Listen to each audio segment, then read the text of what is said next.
Hi friends, I fitness coach Gaurav Khurana. हमेशा की तरह इस बार भी कुछ डिफरेंट वीडियो लाया हूं मैं। आज का जो टॉपिक है वो टॉपिक बड़ा इंपॉर्टेंट टॉपिक है। जैसे आपको पता है कि आजकल डेंगू की बीमारी फैली हुई है, तो डेंगू से बचने के लिए और डेंगू से क्या क्या हम प्रिकॉशन ले सकते हैं और क्या टिप्स है डेंगू से रिलेटेड, वन टू ऑल मैं आपके सारे डाउट क्लियर करूंगा। मैं नहीं, इसको क्लियर करेंगे। लास्ट वीडियो में भी हमारे साथ थी डॉक्टर ज्योत्सना, ये आज हमारे सारे डाउट क्लियर करेंगे डेंगू से रिलेटेड। सबसे पहले वेलकम डॉक्टर हमारे चैनल पे। तो आज हमारे डेंगू से रिलेटेड बहुत से क्वेश्चंस हैं, तो मैं एक एक करके आपसे आंसर देना चाहूंगा। क्या आप तैयार हैं उसके लिए? जी बिल्कुल तैयार हैं। तो चलिए शुरू करते हैं आज की वीडियो। मैम, सबसे पहला क्वेश्चन मेरा आता है कि कभी किसी को डेंगू हो जाता है तो बहुत घबराया जाता है, उसको लगता है कि अब मेरे को डेंगू हो गया, मेरा क्या होगा, मैं बच पाऊंगा नहीं बच पाऊंगा। क्या डेंगू इतनी खतरनाक चीज है कि बंदा घबरा जाए, परेशान हो जाए? नहीं, बिल्कुल भी आपको नाम से पहले तो घबराना नहीं है डेंगू के कि। और आजकल लोगों को ना साइकोलॉजिकली ज़्यादा लगता है कि अगर मुझे फीवर चढ़ा है और आसपास लोगों को डेंगू डेंगू आ रहा है न्यूज़पेपर में, मीडिया में, तो आपको लगता है कि आपको भी डेंगू हुआ है।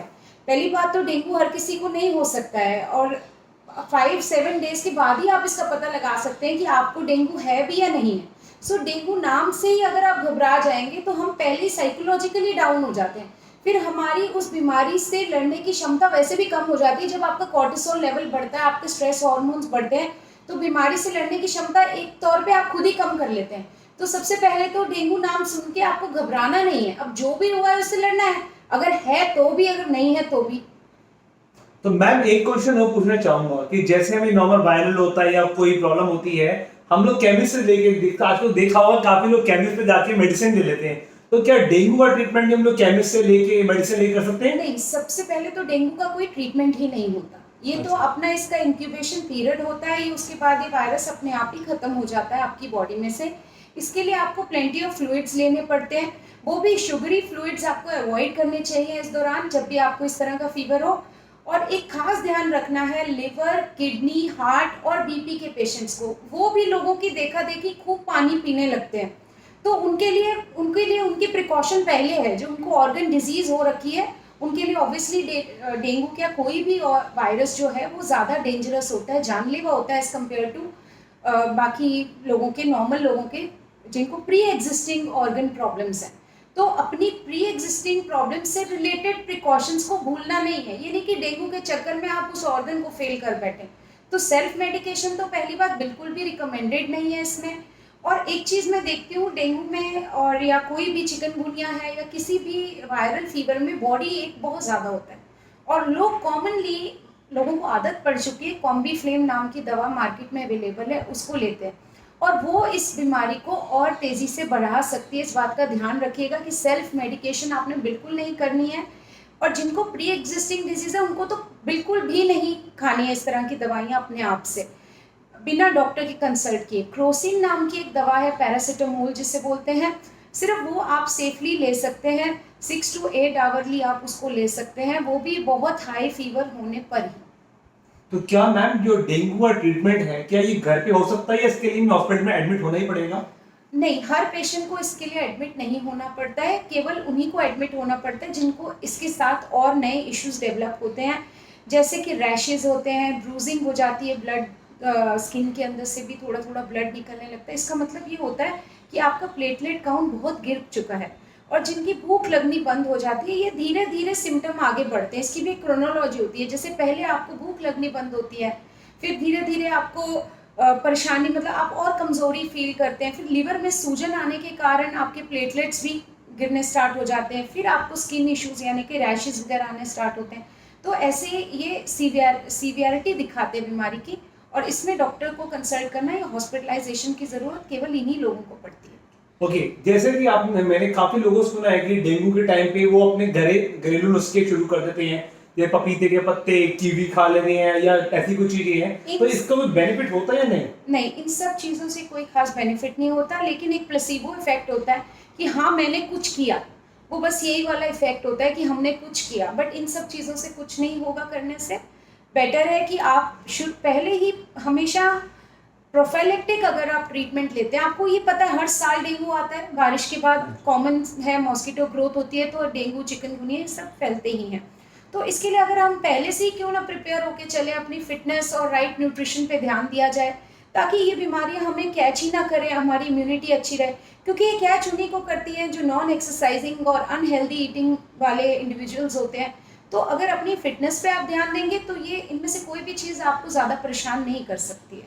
तो मैम जैसे आपने बात करी फिटनेस की, तो अब हम फिटनेस के ऊपर एक क्वेश्चन पूछ लेते हैं कि जो लोग गलत तरीके से डाइटिंग करते हैं, क्रैश डाइटिंग करते हैं, फास्टिंग्स करते हैं, इंटरमिटेंट फास्टिंग करते हैं, लंबे लंबे ब्रेक लेते हैं, प्रॉपर वर्कआउट नहीं करते, सेडेंटरी लाइफस्टाइल भी जी रहे हैं और डाइटिंग भी एक्सेस कर रहे हैं, तो उन केस में ये डेंगू का क्या इम्पैक्ट रहता है? ये बड़ा ही कॉम्प्लेक्स क्वेश्चन आपने पूछ लिया। बहुत सारे सवाल एक ही क्वेश्चन में आ चुके हैं इसमें। जहाँ तक डाइटिंग का सवाल है तो डाइटिंग तो बिना एजुकेशन की तो करनी नहीं चाहिए। और जहाँ तक स्टारवेशन का सवाल है, स्टारवेशन एक अलग चीज़ है, इंटरमिटेंट फास्टिंग एक अलग चीज़ है। इंटरमिटेंट फास्टिंग एक बेनिफिशियल चीज़ है, ऑटोफेजी एक बेनिफिशियल चीज़ है, लेकिन उसके लिए भी आपको अपनी बॉडी को प्रिपेयर करना होता है। ये नहीं कि एक चलता फिरता कोई भी ओबीस पर्सन कहेगा आज से मैं इंटरमिटेंट फास्टिंग या फिर स्टारवेशन स्टार्ट कर देता हूँ, मैं पतला हो जाऊंगा, तो वो बहुत बड़े नुकसान कर लेगा। सूप और सैलेड डाइट पे आप सिर्फ अपना प्रोडक्टिव वेट लॉस करते हो, जैसे कि आपके मसल्स वीक हो जाते हैं, आपके बोन्स वीक हो जाते हैं, फैट तो वही का वही रहता है उसमें। तो एक हेल्दी डाइटिंग के लिए एक अच्छा न्यूट्रिशनिस्ट हायर करना बहुत ज़रूरी है, इसकी नॉलेज इकट्ठे करना बहुत ज़रूरी है। सही वेट लॉस वही वेट लॉस है। मैम एक क्वेश्चन और था, जैसे कि कोई बंदा कहता है कि एक पर्सन है जो बिल्कुल सेडेंटरी लाइफस्टाइल है, जिसमें जिम नहीं जाता, कोई फिजिकल एक्टिविटी नहीं है, एक पर्सन है जो डेली एक्सरसाइज करता है, अगर दोनों को डेंगू होता है एक इन केस है, तो ज्यादा दोनों में किसको ज्यादा सर्वाइव करने में दिक्कत होगी? ऑब्वियस सी बात है कि सेडेंटरी लाइफस्टाइल वाले के लिए ये जानलेवा हो सकता है, क्योंकि सेडेंटरी लाइफस्टाइल वाले को और भी प्री एग्जिस्टिंग डिजीजेज होंगी। उनको हार्ट प्रॉब्लम भी हो सकती है, उनको प्री एग्जिस्टिंग डायबिटीज़ भी हो सकती है। कई लोगों को तो कुछ बीमारी होती है तब जाके पेंडोरा बॉक्स खुलता है टेस्ट में कि अरे उनको तो डायबिटीज़ डिस्कवर हो गई, उनको कोई हार्ट प्रॉब्लम डिस्कवर होगी, ब्लड प्रेशर डिस्कवर हो गया। तो ऑब्वियसली सेडेंटरी लाइफस्टाइल वाले के लिए डेंगू क्या, कोई भी वायरस, कोई भी बैक्टीरियल इन्फेक्शन डेंजरस है। तो सबसे इम्पोर्टेंट आपको एक चीज को जानना जरूरी है, कोई भी मैम ने बड़ा अच्छा आंसर दिया कि कोई भी लाइफस्टाइल वाले के लिए, किसी को कोई भी प्रॉब्लम है, अगर वो वर्कआउट नहीं करता है, अच्छी डाइट नहीं लेता, तो वो 100 बीमारियां और पैदा कर रहे अपने लिए। क्योंकि जिस माहौल में हम लोग रह रहे हैं, जहाँ खाना प्रॉपर नहीं होता, नींद प्रॉपर नहीं होती है, रेस्ट प्रॉपर नहीं मिल पाता, उसके बाद हम लोग एक्सपेक्ट करते हैं कि हम फिट रहें और बेस्ट रहें, तो वो तो पॉसिबल नहीं है। तो जैसे मैं तो हमेशा अपनी वीडियो में बोलता हूँ फिटनेस कितनी इंपॉर्टेंट है आपके लिए। आप डॉक्टर ने भी बताया कि आपके लिए वर्कआउट या एक्सरसाइज डाइट सब बहुत इंपॉर्टेंट है, बट वो भी प्रॉपर तरीके से। क्योंकि क्रैश डाइटिंग या इंटरमिटेंट फास्टिंग का मतलब भी काफी लोग नहीं जानते। कुछ लोगों का इंटरमिटेंट फास्टिंग का मतलब होता है 18 घंटे का ब्रेक। मैं ऐसे लोगों को भी जानता हूँ 18-16 घंटे नहीं खाते, उनको लगता है ये इससे हमारा बेनिफिट होगा, उससे बेनिफिट नहीं नुकसान होगा। कभी कभार हम लोग ट्रैक पे सीधे जाने की जगह ट्रैक से उल्टा घूम लेते हैं कि हमें उससे रिजल्ट जल्दी आएगा। तो रिजल्ट की गेम तब देखिए, पहले आप सेफ्टी पे फोकस करें, अगर सेफ्टी नहीं है तो रिजल्ट कभी भी नहीं आएगा। और एक क्वेश्चन और आता है, काफी पेरेंट्स परेशान होते हैं कि हमारे बच्चों को डेंगू हो गया, उनको कैसे बचाया जाए, क्या उनके लिए क्या प्रिकॉशंस रहते हैं? नहीं, सबसे पहले तो मैंने आपको बोला घबराने की तो कोई ज़रूरत ही नहीं है। आप पैनिक क्रिएट करके तो किसी भी प्रॉब्लम का सोल्यूशन नहीं ले सकते। पैनिक सबसे पहले हटाना है और जो भी हुआ है उससे लड़ना है। सही खाना खाना है, सही पानी पीना है और अपने आप ही चीज़ें ठीक होंगी। उस समय आपको प्रोटीन इंटेक बढ़ाना है, क्योंकि बॉडी को अगेन इम्यूनोग्लोबुलिन्स की ज़रूरत होती है इम्यूनिटी बढ़ाने के लिए, उसके अगेंस्ट काम करने के लिए। बाकी वायरस का अपना एक कोर्स है, उसके बाद तो उसने जाना ही जाना है।